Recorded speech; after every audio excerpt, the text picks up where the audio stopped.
Hai, namaku Ricardo dan aku lahir di Puerto Rico. Banyak orang berhenti dan menatapku di jalanan.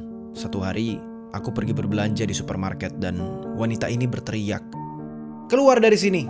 Kamu menakuti anakku!" Aku hanya sedang memilih sereal. Di hari yang lain, seorang lelaki memukulku dan berkata, "Jangan jadi orang aneh! Biar ku beritahu kalian kenapa." Saat ibu mengandungku, ia terkena flu burung dan menjadi sangat sakit. Para dokter memberitahunya bahwa ada kemungkinan 60% ia akan meninggal dalam 5 minggu. Dan ada kemungkinan 80% ia akan keguguran. Tapi ibuku seorang pejuang. Ia menaklukkan semua operasi dan meminum semua obat yang ia butuhkan untuk bertahan. Flu-nya sudah sembuh dan ada kemungkinan 95% ia dan aku bisa bertahan. Tapi flu itu mempengaruhiku.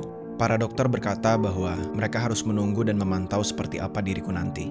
Kemudian, aku terlahir, tapi wajahku rusak dan hampir tidak berkembang, dengan benjolan dan gumpalan dan luka aneh di wajahku. Mama berkata bahwa aku sempurna di matanya, tapi para dokter terlihat jijik. 27 bulan berikutnya dalam hidupku, aku keluar masuk rumah sakit untuk membenahi wajahku. Aku bahkan menjalani operasi plastik ilegal di usia 3 tahun. Para dokter melakukan semua yang mereka bisa sekuat tenaga, tapi wajahku masih terlihat aneh. Dengan ratusan bekas luka dari operasi pengangkatan benjolan dan gumpalan dan jahitan pada luka. Tapi bagian terburuknya, aku memiliki hidung berbentuk paruh yang besar, bengkok, dan bulat. Itu benar-benar mirip seperti paruh burung. Saat aku pertama kali pergi ke sekolah negeri, anak-anak menatapku dan memanggil macam-macam. Ada seorang anak perempuan di kelasku bernama Gloriana yang akan menggangguku dan mendorongku dari kursi. Ia akan tertawa dan berkata, "Kamu tidak akan pernah mendapatkan kekasih dengan paruh itu, Ricardo." Ia juga akan berkata pada teman-temannya bahwa aku menyukainya dan aku aneh. Semua anak perempuan akan berbisik dan menertawakanku dan memanggilku jelek. Anak-anak lelaki di kelas akan memukuliku dan memastikan aku tidak terpilih untuk tim olahraga. Saat ku beritahu para guru, mereka akan berkata, "Ya, lihat saja dirimu, kamu menakuti anak yang lain." Seorang guru bahkan berkata padaku, "Aku tidak akan pernah membiarkan anakku dekat-dekat denganmu. Ia bisa saja tertular penyakitmu dan menjadi jelek, dan kami tidak menginginkannya, bukan?" Ku beritahu ibuku semua hal itu sepulang sekolah dan ia begitu marah.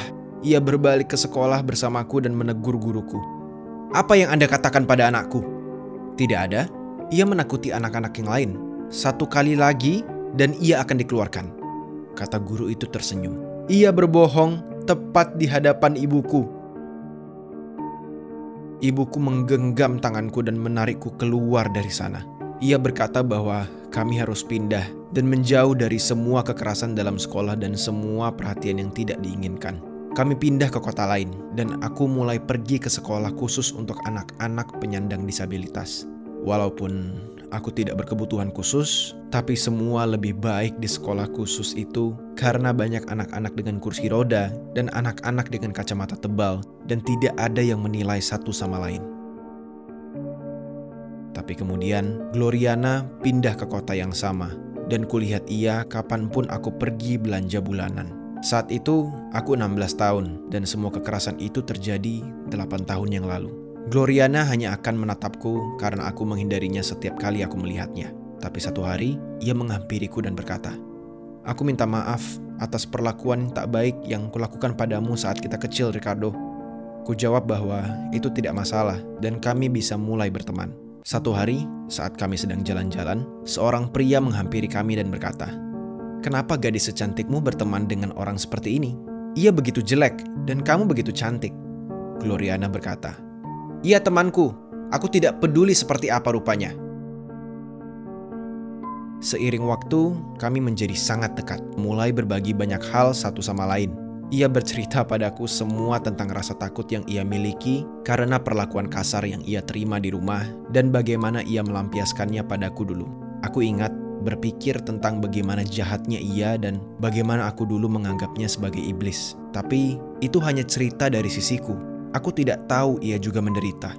Dan jika mengingat itu lagi, yang bisa kulihat sekarang hanyalah seorang anak kecil yang terluka.